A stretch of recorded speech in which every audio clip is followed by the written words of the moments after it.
Good afternoon. Welcome to today's presentation, a follow-up webinar on New York paid sick leave. Two quick housekeeping items before we get started. Please enter your questions in the Q&A located at the bottom of your screen, and our presenters will do their best to get at as many questions as time allows. Also, please take a moment to complete the brief survey once the webinar has ended. And now, to get things started, I'm going to turn the presentation over to Teresa Rusnak. Thank you, Brian, and good afternoon, everyone. Thank you again for joining us for our second New York State paid sick leave webinar. We were thrilled with the attendance and the questions we got last week, and we're happy to bring this part 2 webinar to you that's focused around your questions. So without further ado, I'm going to get us started here. I'll be speaking this afternoon. For those of you that don't know me, my name is Teresa Rusnak. I'm a labor and employment attorney in the firm's Rochester office. This afternoon, I'm speaking with Andy Bobrick, who is a labor and employment member of our Syracuse office. And I think you will probably be seeing the two of us more often than not talking about this topic as we continue to get more questions and more information on it. So for today, our agenda is as follows. I'm going to do a brief overview of the basics. If you were able to join us last week, you know that we focused a lot on the basics, the use, accrual, and carryover, the big three. I'm just going to go over those quickly because I think they set a good foundation for a lot of the more elevated or nuanced topics we're going to be talking about this afternoon. I'm then going to talk about other than full-time employees, which is the name I'm giving to part-time, temporary, seasonal, per diem, and other types of employees that are not full-time. We got a number of questions of how paid sick leave applies to those people. So I'm going to do my best to go through that. I'll then turn to integration with other policies. This is probably the question we get the most often. How does paid sick leave work with an employer's current existing policies and the other statutory leave required by New York State and the federal government? So I'm going to spend some time on that. I'm going to turn it then over to Andy, who's going to take us through documentation, what employers can ask for, what employers have to give employees in terms of paid sick leave. He's going to also speak about collective bargaining agreements. I know we got a number of questions about that. And then calculation of the rate of pay. I know we have also seen questions about what is the regular rate, how is it calculated, what does an employee have to be paid for their time on New York State paid sick leave. Then at the end, Andy and I are going to do what we did last time, which is go back and forth and answer your questions. I will say that throughout this presentation, there are Q&A slides, and those slides are based around the questions that we received prior to this webinar and then also during the last webinar. So we really are trying to make this as tailored to you and your needs as we possibly can. So to begin with a review of the basics, which I think will set a good foundation for some of the other things we're going to be discussing this afternoon. New York paid sick leave requirements are based on the size and income level of the employer. So we have a little chart there to help break that down. For 4 or fewer employees and a net income of 1 million or less, the employees are entitled to 40 hours of unpaid sick time. For 4 or fewer employees and a net income greater than $1 million, they're entitled to 40 hours of paid sick time. The same is true for employers with 5 to 99 employees. That's 40 hours of paid sick time. And then for 100 or more employees, it's 56 hours of paid sick time. To determine the number of employees, I know we've gotten a number of questions about this. Using the prior calendar year is possibly the metric we're going to use. Hopefully that is something we can get more guidance on when and if New York State Department of Labor comes out with it. I will say, and I'm going to say this up front, we have not seen guidance since the webinar last week. Hopefully it is something we see sooner rather than later, but as of this time, and we checked again this morning, we have not seen any guidance or regulations proposed, nor have we heard from our contacts at New York State about when exactly that might be. So please do stay tuned on that. Again, hopefully we get that sooner rather than later.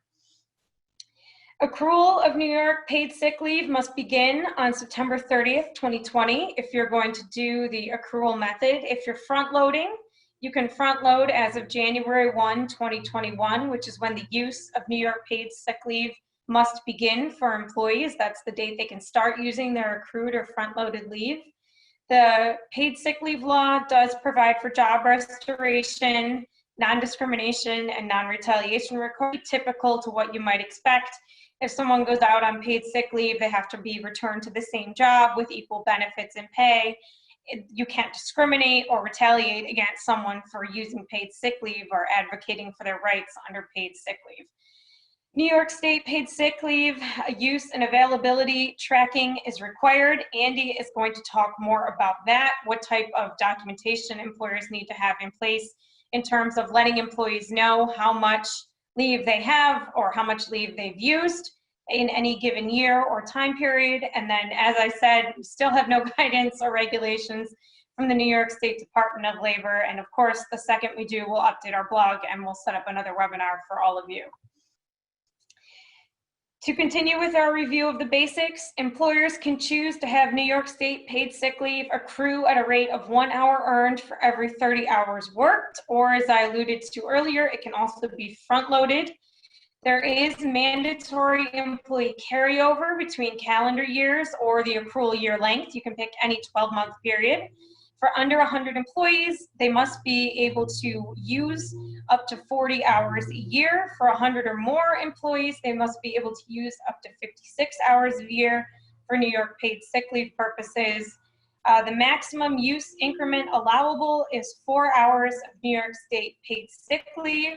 So you can't say to your employees, you can use your New York PSL, but it has to be in increments of 8 hours or 6 hours. You can say 4 hours, or you can say a shorter increment, but it can't be anything longer than 4 hours. That's set forth by the statute. There is no payout required at separation. You can elect to pay your employees for their accrued paid sick leave at their separation or resignation or retirement, or however they're separated from your employment. If you're not going to do that, it's important to include that forfeiture or that non-payment language in the policy, because New York State does default to saying that accrued time off should be paid at termination unless the policy states differently. We don't expect that to be any different for New York paid sick leave. So if you're not contemplating paying it out at the time an employee separates, you should put that right in your policy. New York State paid sick leave can be used as soon as it's earned. I know we got a number of questions about whether or not employers can have a 90-day waiting period or a 30-day waiting period, or when exactly employees can begin to use the leave. At this time, all we know is that New York State paid sick leave can be used as soon as it's earned. The statute does not set up a waiting period. It doesn't set up a scheme that allows employers to set up their own waiting period. Right now, as best as we can tell, New York paid sick leave must be used as soon as it's earned. There are specific enumerated circumstances as to when paid sick leave can be used. So what you might expect for a mental or physical illness, injury, or health condition of an employee or an employee's family member, regardless of whether the illness, injury, or health condition has been diagnosed or requires medical care at the time that an employee requests the leave. For the diagnosis, care, or treatment of a mental or physical illness, injury, health condition of, or need for medical diagnosis of, or preventative care for an employee or an employee's family member. And then this other provision that isn't necessarily for illness or health condition, but when an employee or an employee's family member has been the victim of domestic violence, a family offense, a sexual offense, stalking, or human trafficking. And if you were with us last week, you know that there are within that Group 3, 8 enumerated specific ways that employees can use leave under that third point there. So that's our basics, just some things to get us grounded as we go on to talk about the more nuanced and particular parts of New York State paid sick leave based on your questions. So employees other than full-time is our first category. As written, the legislation does not contain an exemption for part-time, temporary, student, casual, seasonal, or per diem employees.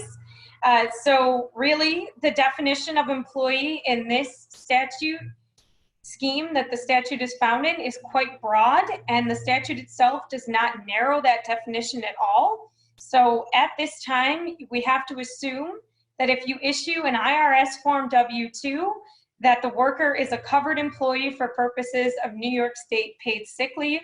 Of course, that's absent contrary guidance from the New York State Department of Labor, as almost everything is that we're saying this afternoon.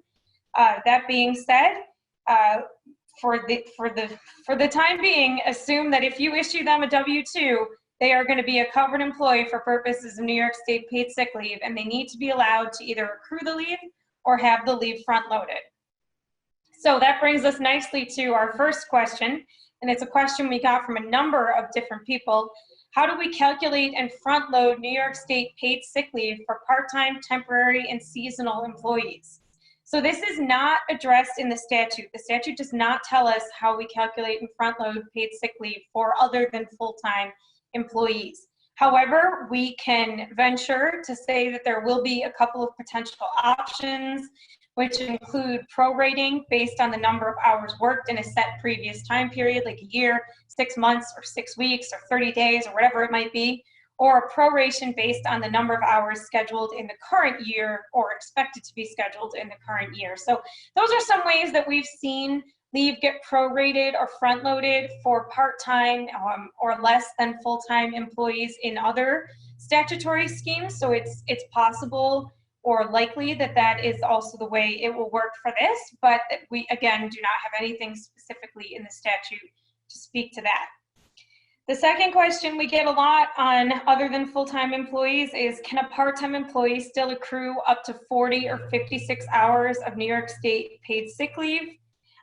That's not really addressed in the statute where you can cap their accrual. If you can cap their accrual, potential interpretation permits proration, like I was just saying, but the statute can also be read otherwise, so kind of hang tight on that. We're not sure how much leave they can be permitted to accrue if they're part-time, or frankly, even if they're full-time. There's a school of thought that says even if they hit the 56 or 40 hours, they can continue to accrue the leave. The employer can just cap the use at 40 or 56 hours, and Andy's going to talk a little bit more about that. The third question we get a lot is, do part-time employees earn New York State paid sick leave in less than 1 hour increments? For example, if an employee works 15 hours, do they earn a half an hour of leave? To that, I'm going to say no. The statute states that an employee only earns 1 hour of leave when they have worked 30 hours.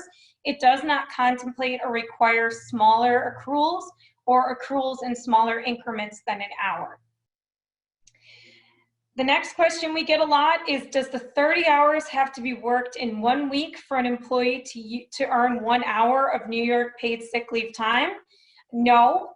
If you're using the accrual option, an employee earns 1 hour of New York paid sick leave for every 30 hours worked by the employee, whether those 30 hours are within 1 week time period or not. So I just want to make sure everybody's clear on that. Even if the employee only works 10 hours in a week, those 10 hours are gathered up and they start counting towards the next 30-hour bundle, even if the employee doesn't actually work 30 hours in that 1 week period. Next question, what if a per diem employee never works enough hours to accrue the maximum, whether that maximum be 40 or 56 hours, or what if they're just never going to hit that? Employees are allowed to use as much leave as they have been front-loaded or have accrued. It doesn't necessarily matter how much they have been front-loaded or accrued, as long as it's meeting the statutory requirements for the same. It doesn't have to hit a specific maximum. All right, so I'm sure there are more questions. I know there are more questions on employees other than full-time. We welcome those for next time, but for now I'm going to turn to integration with other policies, which I think Andy would agree is probably the question we get the most. I know I've spent a lot of time looking at employers' existing policies, both federally and state mandated, and then ones that employers elect to give to their employees. And I've been going through them and trying to make them compliant with New York State paid sick leave. So I know this is something on a lot of people's minds. Brian, could you advance me to the next slide, please? Integration with other policies. So the statute does provide some language on that. An employer is not required to provide additional sick leave under the new law if the employer has adopted a sick leave policy or time off policy that provides employees with an amount of leave which meets or exceeds the requirements of this section, meaning New York paid sick leave, and satisfies the accrual, carryover, and use requirements. So, using that language, we can extrapolate that existing paid time off and sick leave policies, even vacation policies, can be modified to account for New York State paid sick leave, as long as you're paying special attention to the accrual, carryover, and use requirements, what I refer to as the big three of New York State paid sick leave. So some considerations when you're looking at other policies and you're thinking about drafting a paid sick leave policy or how to integrate paid sick leave into an existing policy. Always you want to start with your accrual, carryover, and use information. If the policy meets those requirements, then you can move on to work on other parts of it, but it's got to meet those three for it to be compliant. I suggest including definitions of relevant terms. We don't have definitions for all of the relevant terms we need for paid sick leave, but we do have some, like for family member and child and parent. So we do have some out there, and I recommend, to the extent we have them, including them in your policy. Policies should, of course, prohibit discrimination, harassment, and retaliation for employees who use paid sick leave or complain or have a complaint around the same. Your existing policies, even if they meet the hours requirements, should be explicitly modified to include the enumerated uses of the leave. And I see this a lot.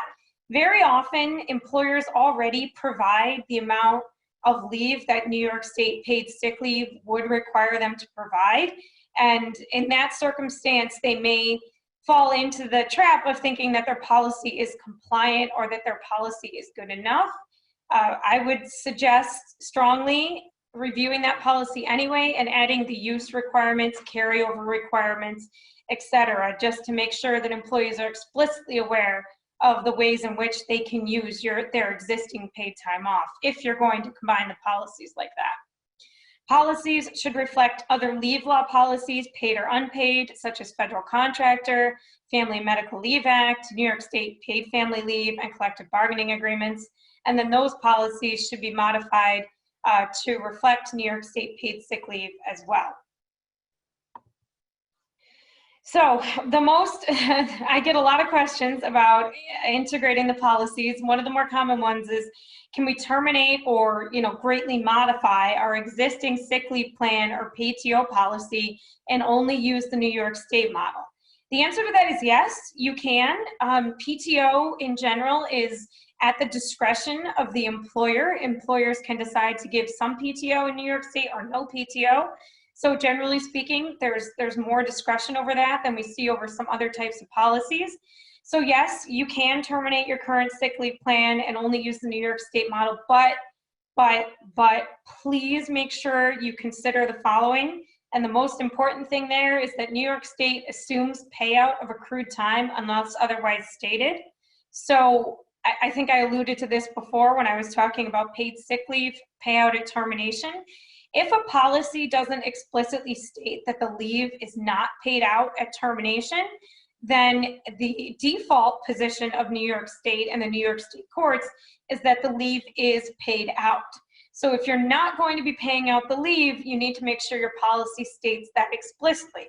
The same thing's going to be true for your existing PTO if you're thinking about changing the way your policy works. You need to make sure that if you are going to be reducing someone's amount of overall PTO, that you provide them with appropriate notice. You may need to provide time for them to use their existing leave. And then you need to always be looking at whether or not they need to be paid out for that PTO when you're going to start using a different type of plan or a different type of accrual. And then, of course, always look at whether your other paid leave policies need to be revised as well. If you're going to be terminating a current policy, it behooves you to look at where that current policy is referenced in other policies throughout your handbook or throughout your policy manual, and making sure that those are reflective of the changes as well. So some of the other questions we get about integration with other policies, we have a good attendance bonus and or we discipline employees for poor attendance. Does New York State paid sick leave affect these policies? The answer is yes, it does. Leave for New York paid sick leave qualifying reasons should not disqualify an employee for a bonus or subject the employee to discipline. Those are protected reasons to take leave. New York State paid sick leave is protected. I don't want employers to be running into a situation where they're getting claims that they've retaliated against their employees or discriminated against their employees because their employees are getting disciplined for using leave for paid sick leave reasons, you know, under the guise of an attendance policy, or they're not eligible for a bonus because they took sick time if you're looking at more of a good attendance bonus. So that is something that I see come up quite a lot. And I think it's definitely worth careful examination if you have a good attendance bonus or if you have a very strict attendance policy. Another question we get a lot for integration with other policies is, can an employer dictate the order in which different types of leave may be used? For example, PSL before PFL or before FMLA. If you're like me, you're getting sick of all the acronyms and you're getting them mixed up. I apologize if I say PFL when I mean PSL, or vice versa. But generally speaking, employers can seemingly have New York State paid sick leave run concurrently with FMLA if the reason for the leave, the reason for the paid sick leave, is also a reason that an employee could take FMLA for. So if it's a paid sick leave reason, but it wouldn't qualify for FMLA, you can't just start running the FMLA clock. It would have to qualify as an FML reason in and of itself to have them run concurrently. Generally speaking, FMLA can be run concurrently with any type of paid leave, so we expect to see the same for New York State paid sick leave. For paid family leave, it's a little more nuanced. Employees generally, we think, can choose whether they want to use New York State paid sick leave in conjunction with New York paid family leave in order to supplement or substitute so that they can receive full pay. That view comes from the New York State paid family leave language, which generally allows an employee to substitute at the employee's election any accrued paid time off to come up to their full amount of pay when they're using paid family leave. Again, if you're going to be doing that, the reason for using paid sick leave would also have to be a reason that you could take paid family leave. Can an employer mandate that employees use their PTO before their New York State paid sick leave? I think it's unlikely. Generally, employees must be able to use New York State paid sick leave for their qualifying reasons at their election. We talked about how there's no waiting period, at least not one right now, for use of paid sick leave. Once it's accrued, an employee should be able to use it. However, that being said, using their PTO before the New York State paid sick leave may not be such an issue if you are able to set up your PTO policy such that your PTO is used to satisfy the New York State paid sick leave obligations, which is certainly something that's very possible as long as it meets the use, carryover, and accrual obligations. You can modify a PTO policy to suffice for paid sick leave reasons. The next question is, if an employee is on furlough as of January 1, 2021, how does New York State paid sick leave work for them? This is not addressed in the statute, but a reasonable interpretation would entail the employee receiving front-loaded New York State paid sick leave when they return to work, or allowing the employee to begin to accrue the leave using the 1 hour accrued for every 30 hours worked method when they eventually come back to work. And so with that, I'm going to turn it over to Andy to discuss some hypotheticals on the integration with other policies. And then I'm going to come back at the end, and Andy and I are going to go over some of your other questions. Great, thanks, Teresa. Good to be with you all again here. Thank you for submitting the questions you have so far and what you did previously. As Teresa mentioned, we went through them all, tried to synthesize those into areas where there's common questions or interest and address those here. I expect, and Teresa and I were talking about this beforehand, that we will do a follow-up webinar with you all addressing more of these questions and trying to drill down into these issues to provide you with guidance. Again, we've got tremendous questions this time. We're well over 100.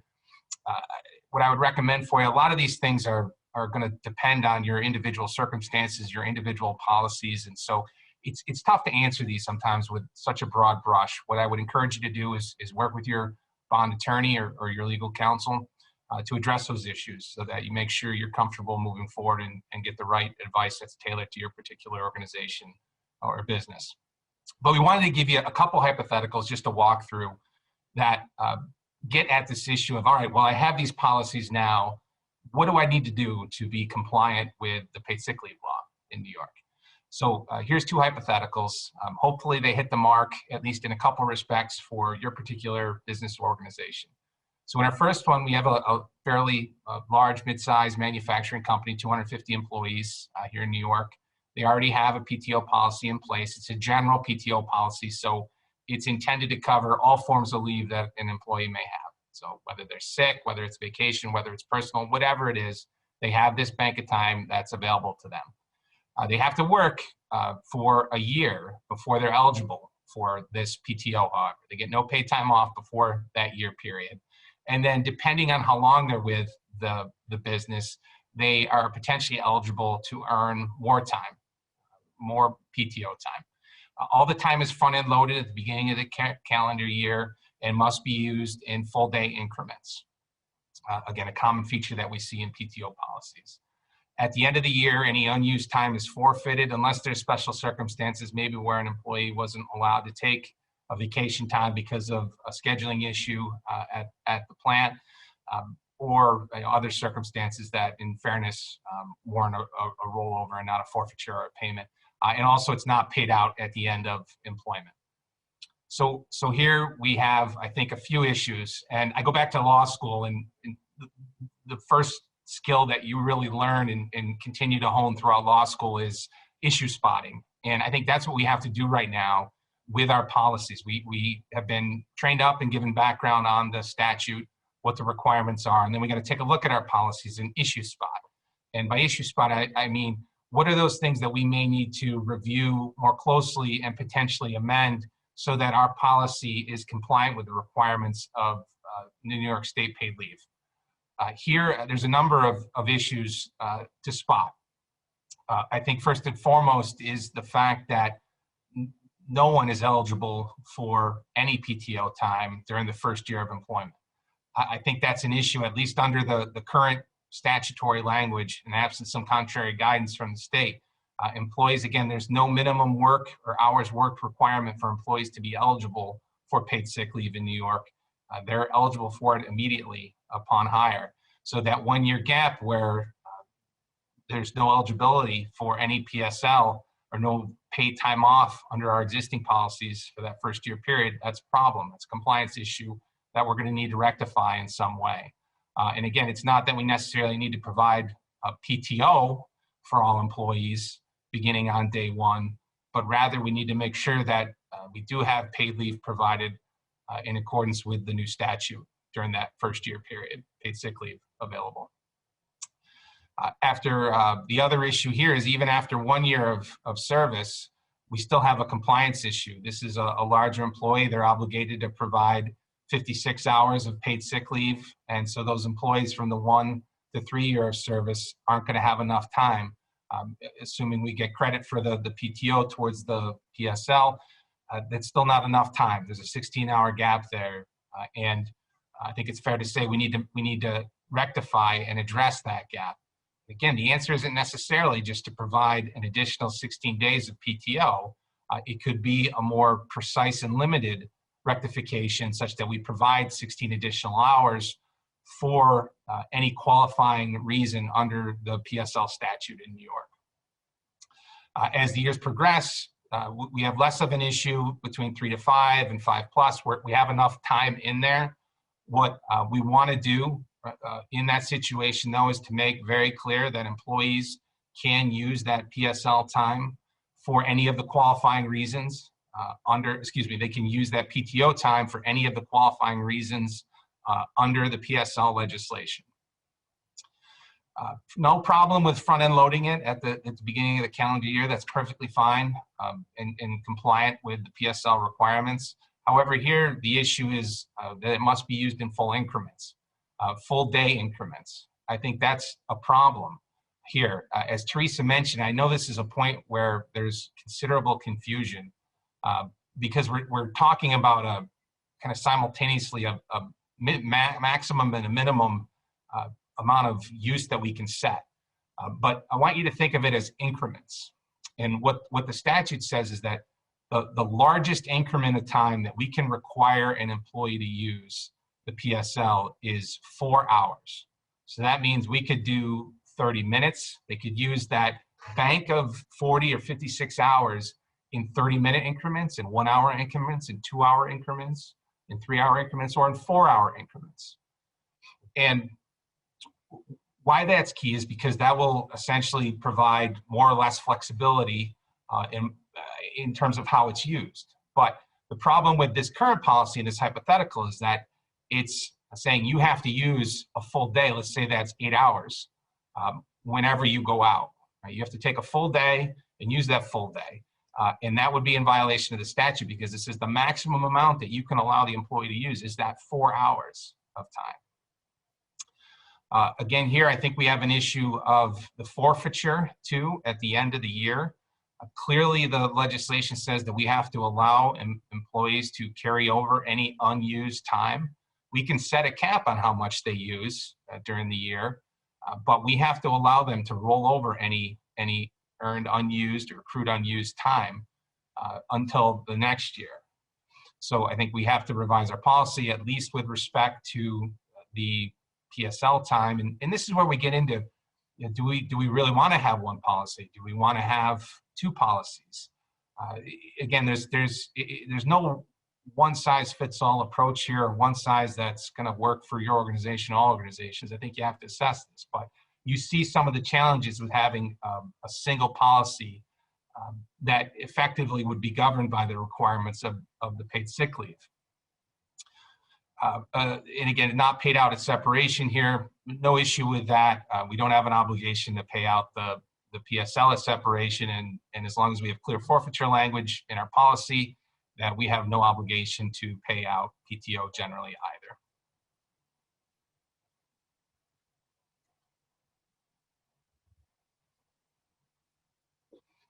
All right, so slightly different hypothetical. A smaller business here, 45 employees. They provide a combination of different forms of leave. They have vacation, paid personal time, and paid sick time. Employees are eligible for their vacation and the personal time after 1 year of employment. They get the sick time, however, immediately upon hire. They get 24 hours of sick time. They get vacation time of 40 hours, again, beginning after year one. They get more as their seniority progresses, and then they get 8 hours of personal time after 1 year. The accrual is 1 hour of paid time in either or in any of these categories for every 2 days worked. All accrued unused paid time off is paid at the end of the year. There's no rollovers, again, unless there's special circumstances, and there's no payment at termination. And it is paid at termination unless it's termination for cause. So again, we put our lawyer hats on and trying to issue spot here. Hopefully, having been through these webinars, you see at least a few issues here that draw your attention. Similar to the prior hypothetical, it's good we do have sick time here that we're providing on day one in terms of compliance with the PSL requirements, but it's not enough, right? This employer has an obligation to provide 40 hours of paid sick leave on either the front end or on an accrual going forward basis beginning in September 30th. So I think there's a potential issue here. It could be that we front end load some and the employee accrues some going forward, kind of a hybrid model. It's one that we've been working with some clients that I think has viability. But there could be an issue here. In other words, if we just front end loaded 24 hours of time as of January 1, 21, and there was no additional accrual, well, that's not enough time, right? It's not enough. It's not the 40 hours that needs to be provided for the employee for the PSL reasons. We're in better shape after that first year period when the vacation and personal time starts to kick in. Right? We're getting over that 40-hour threshold. But again, we want to make clear that if the employee has the ability to use either vacation or personal time or sick time or a combination thereof for purposes of the PSL leave, and to spell that out very clearly in our policy. The accrual rate seems fine to me here too. Again, we can allow accrual on a quicker basis than the statute, just can't be on a longer basis. So the statute says 1 hour of PSL for every 30 hours of work. Here we have 1 hour for every 2 days work. Let's assume 2 days is 8 hours of work. So it's 1 hour of time for every 16 hours worked under our policy. So that's perfectly fine. And we can keep that without an issue. The payout at year's end, again, I think it's certainly a beneficial thing that we're doing for employees. I think, however, in this hypothetical, however, there is a potential problem with it because the statute requires the rollover of any unused PSL time. So I think that's the challenge here is figuring out how to thread the needle with the rollover and our existing policy of paying it out. Again, we have some strategies that we can work with you to try to implement that and indeed thread that needle, but it's one of those that you're going to need to proceed carefully on. Finally, no issue with us, again, not paying or paying out the time unless the employee is terminated for a just cause. That's perfectly fine as long as we have a clear policy in place. The only wrinkle I would say there is sometimes you can have a dispute over the meaning of what a termination for just cause is when denying an employee for the otherwise amount of paid time off they'd receive at separation. So that's something that you can tighten up or clarify potentially in your policy just to make clear what those circumstances are. All right. So those are two hypotheticals for you. We'll go forward now and talk a little bit about documentation. How do we, is there a documentation requirement? Well, I think there's two things to think about. One, there's documenting the need for leave or the use of the leave by the employee. The other is documenting the accrual and the available amount of leave that an employee has. Very clearly on this latter issue, we have an obligation to track and keep record of how much time an employee has accrued or has available, and that would include an exempt employee, how much time they've used or have available, or accrued or have available, and then how much time they have used. Because if they come to us and say, either verbally or in writing, say, hey, how much time do I have available for PSL purposes, we need to provide them with a report of that within 3 days. So we definitely have a record-keeping obligation there.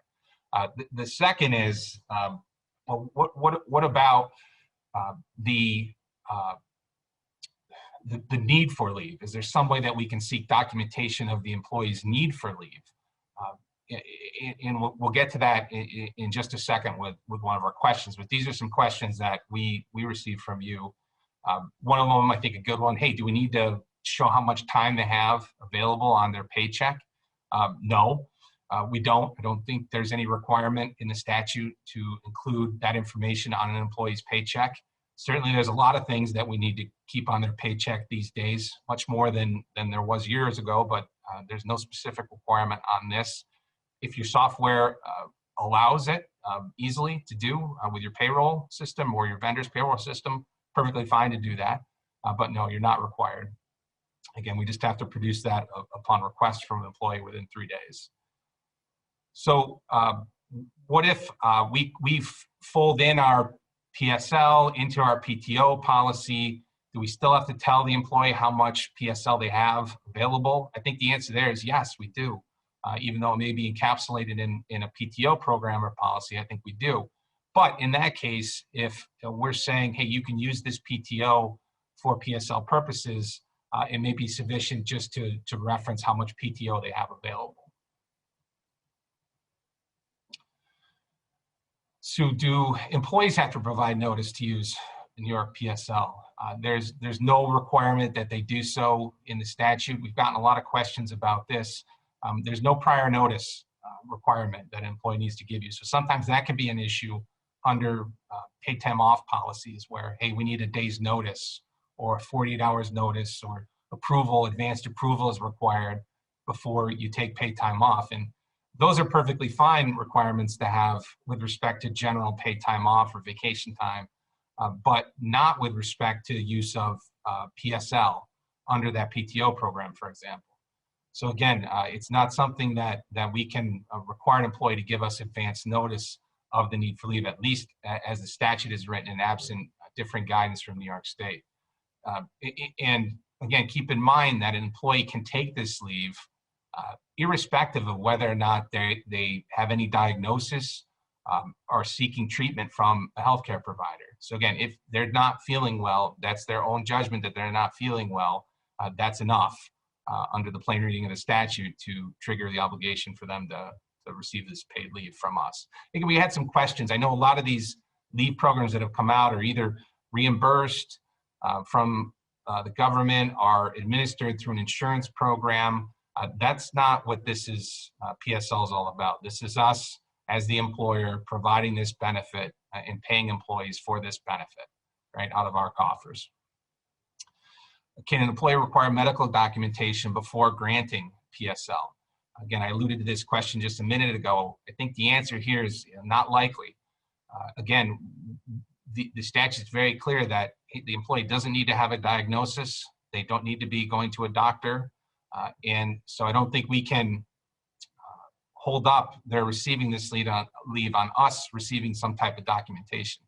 Now, and keep in mind too, there also is a specific prohibition in the legislation preventing us from requiring them to produce any type of confidential information relating to the illness or injury. And there's no definition of what confidential information means, but certainly in my mind, it would include things like specific diagnoses or medical conditions that we can't require them to provide that information to us as part of their need for leave.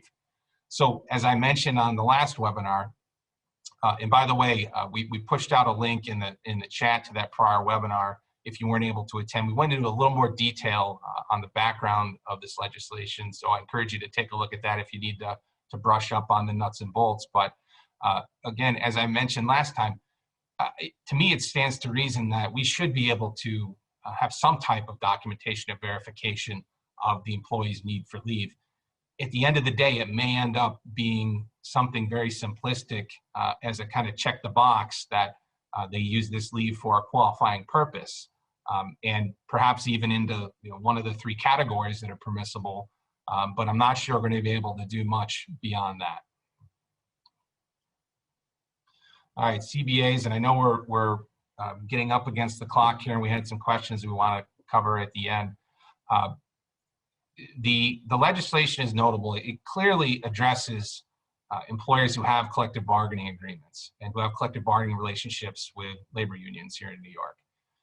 The New York City legislation, and I'm paraphrasing here, was very clear that effectively it exempted current collective bargaining agreements from having to make any changes or impose any new requirements with regard to the New York City paid sick leave. As I mentioned, that legislation was a model for New York's legislation, but the language in the New York statute is a little bit different. Quite clearly, if I'm negotiating, let's say, a new contract period with the union, I can negotiate different terms and conditions with respect to leave than are explicitly provided in the PSL legislation. That's very clear, and we can provide other forms of leave, other paid days off, other types of compensation or employee benefits. And again, I think what's recognized there is there's a give and take, and the union represented employees through their agents may seek something different than PSL, and this is a clear acknowledgement from the state that we're going to let employers and unions sort that out and reach a different perhaps agreement as to what type of benefit will be provided. Additionally, and more generally, the legislation also makes clear that the parties have the ability to negotiate different terms and conditions of sick leave that differ from the PSL. I look at this more generally, that this gives us more flexibility, perhaps with respect to a current labor contract that we have in place. Again, we get this question quite a bit. What do I do if my labor contract is already in place? It doesn't set to expire for a couple of years, and I'll talk about that in just a second. But I think these provisions are relevant and give us some flexibility on how we address this issue with labor unions we have in place. Just keep in mind, if you're going to try to avail yourself of either of these exceptions, if you will, dealing with collective bargaining agreements, we have to make sure that there is a writing in place that specifically acknowledges this legislation. Again, it's going to be codified at New York labor law, section 196B, but we're going to need to make sure we have some type of acknowledgement in whatever written agreement or document we have with the unions. So I know I've alluded to these questions already. So what do I do if I have a CBA in place? Maybe we don't have, we provide some sick time, but we don't provide 56 hours of sick time. Maybe we don't provide sick time at all. Maybe we provide unpaid sick time. What do we do? Again, if anyone out there is giving you a blanket flat answer on this question, they're not giving you the right advice. I'll be very blunt with you. And I'm sure there are some out there where it's saying this is what you need to do if you have a CBA. It depends on a number of factors that you really need to analyze with Labor Council. Again, we have the potential to implement some strategies that will help the employer avoid having to potentially provide an additional benefit than what's already provided under the labor contract. But there's a lot of variables that go into that analysis. It really requires a specific discussion about the facts and circumstances of your case. And I encourage you again to work with your labor counsel. And again, if you're not at the table right now, if you are at the table right now, I think now is definitely a good time to figure out how you want to address this issue in the contract. And again, including that supposed magic language in there reflecting the statute and that it's been contemplated by the parties. But if your contract's not set to expire for a couple of years, you don't expect to be back at the table. Again, same issue here. It doesn't necessarily preclude the obligations and the effectiveness of the statute to provide PSL, but we have to look at what are we providing under this collective bargaining agreement. We have to analyze that, and then we have to make an assessment of is there anything else further that we need to do in terms of engaging the union, bargaining, or entering into a memorandum of agreement or something, right? Some strategy, again, short of providing this an additional amount of leave under the PSL. For the rate of pay, I'll cover this very quickly. The rate of pay that needs to be paid under the PSL legislation, it says the employee's regular rate of pay. That caught my attention when I read it the first time. I believe it's similar to the language that was used in the state's COVID emergency paid sick leave. So there's some guidance that's out there on that. And I'll mention in a minute. Regular rate of pay is typically a term of art in our area, and it usually applies when you're calculating a non-exempt employee's base rate of pay for overtime purposes, right? What are we going to pay them time and a half of? Well, it's their regular rate. And for non-exempt employees, normally things like shift differentials, commissions, non-discretionary incentive payments, those all have to go into that regular rate. Of course, that pushes up the employee's overtime rate. And likewise here, if that's the standard, would push up the employee's rate of compensation that they would otherwise receive for PSL purposes. So I guess my point here is it's not necessarily just the employee's base hourly rate of pay. The guidance that was out from the state, I took a quick look at it before this webinar, on this issue for the separate COVID emergency paid sick leave. Again, if somebody's subject to a governmental quarantine or isolation order, if in that circumstance, what they said is, well, you need to factor in those things for non-exempt employees potentially, and you need to take a look at their compensation during some representative period of time, and then base off and analyzing that representative period of time and figuring out what their regular rate is, then that's what should be paid to the employee when they take that emergency paid sick leave. So by analogy, that is a process that we could use here too, again, absent some kind of guidance from the state. All right, Teresa, we got a little bit of time to go through these questions. We've hit 205 new questions, which we'll look at and keep them coming. This is great. This is absolutely great. I think it's the best way for us to have a sense of what the concerns are on your end, so that we can tailor our outreach to you moving forward. So please keep them coming. And we might run over just a few minutes here, but we want to try to cover these, and I know we're throwing a lot at you. But why don't we try I'm going to ask the first question to Andy, and please, we are, or at least I am, so impressed by the quality and caliber of these questions. They make me think. I feel like I'm back in law school. It's absolutely wonderful. Please keep them coming. So the first question we have for Andy is, a company has New York-based employees who work in Vermont part of the year. How do we calculate their New York paid sick leave?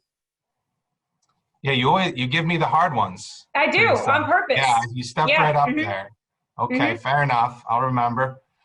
So we've gotten this. I think if we have an employer who's based in New York and you have an employee who's based in New York, the fact that they may work in Vermont part of the year, I don't think we get to exclude that working time from an accrual system that we're using to satisfy PSL. I think we need to include that in there.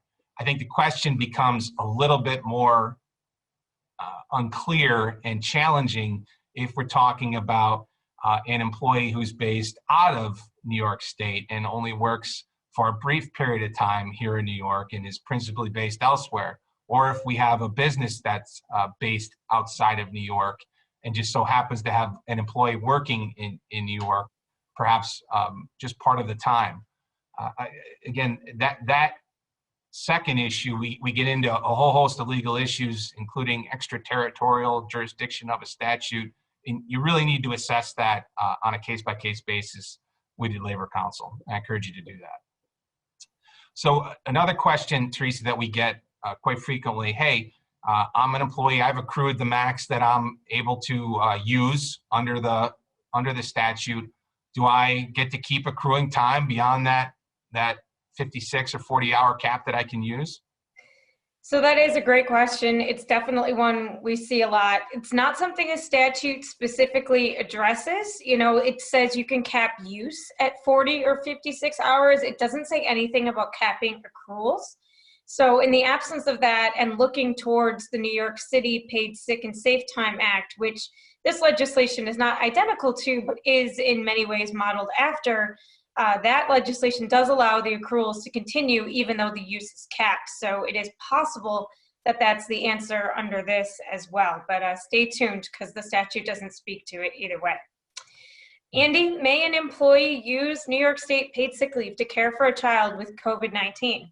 Okay, well, I'll give you some credit here. This is a slightly easier question than your other one. Thank you. So yeah, that could well be the case. I mean, if your kid has COVID-19, we're allowed to, you're allowed to take leave to care for that child's medical condition or illness. So clearly, yes, they could use the PSL to care for their child who's been diagnosed with COVID.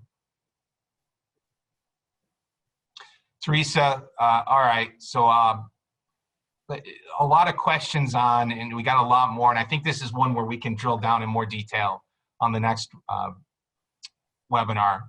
But the year, right?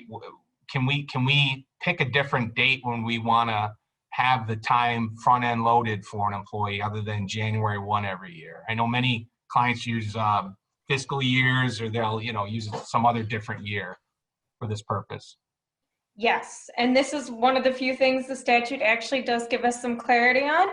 They say that an employer can pick any 12-month period for front loading or accruing the leave. So it's a little tricky how to integrate that with the September 30th accrual and the January 1st front load, but I don't think by any means it's impossible. So yes, basic answer is yes, you can use an anniversary date. Andy, can an employer pay out paid sick time at the end of the year, or must it be carried over?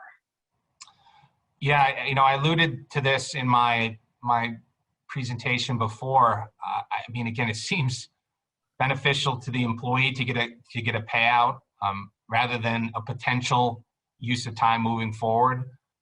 It seems like a win-win. My hesitation in greenlighting this approach, however, is that the statute clearly says that any accrued unused PSL time must be rolled over to the following year. Period, full stop.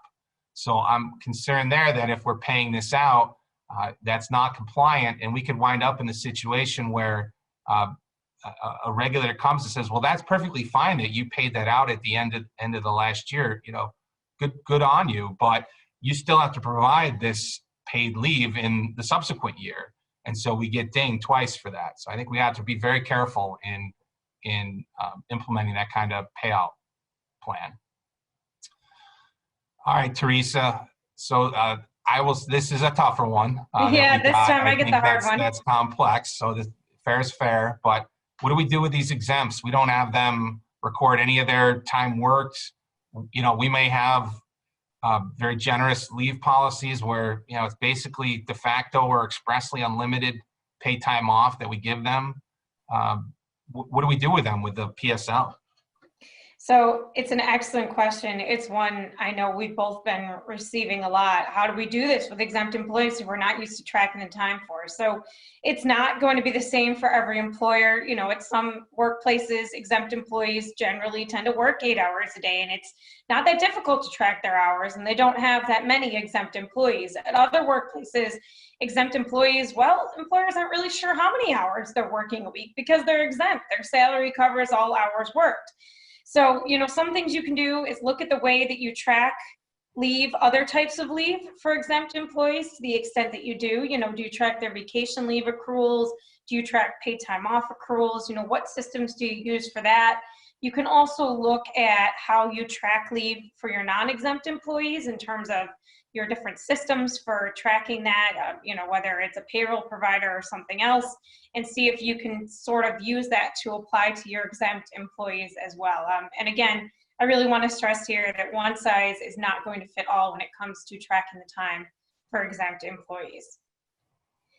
So Andy, can an employer discipline an employee for using more than 40 or 56 hours of time for a qualifying reason under New York State paid sick leave? So what if they go over?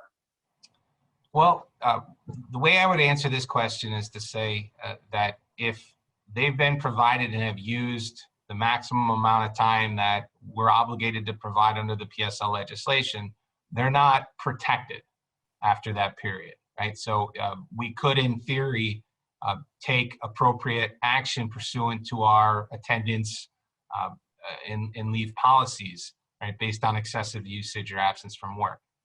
My concern, and it's a big one here, however, is that the employee is out, potentially in this case, based on some type of medical or health condition.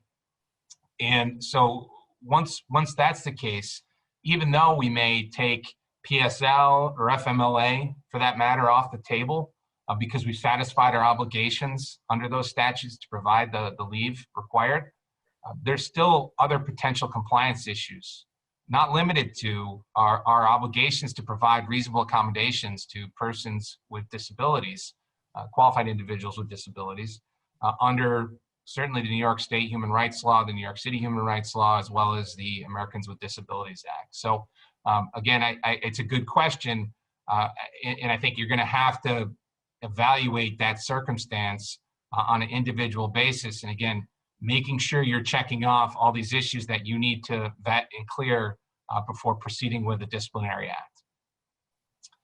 So I'm out on vacation, or I'm taking an unpaid absence for a couple of days from work. Hey, does that count towards my accrual? Do I get to use that time for my accrual for PSL? Generally not. Certainly employers can allow that, but the statute says that the time used for accrual is hours worked, and generally speaking, unpaid hours or vacation hours are not going to be considered hours worked. So Andy, when determining an employer's size for the amount of leave qualification, are employees outside of New York State counted? And that is the question of the day. If I had to name it. Yeah, it's a fair question. We're looking at this now. The statute doesn't address it one way or the other.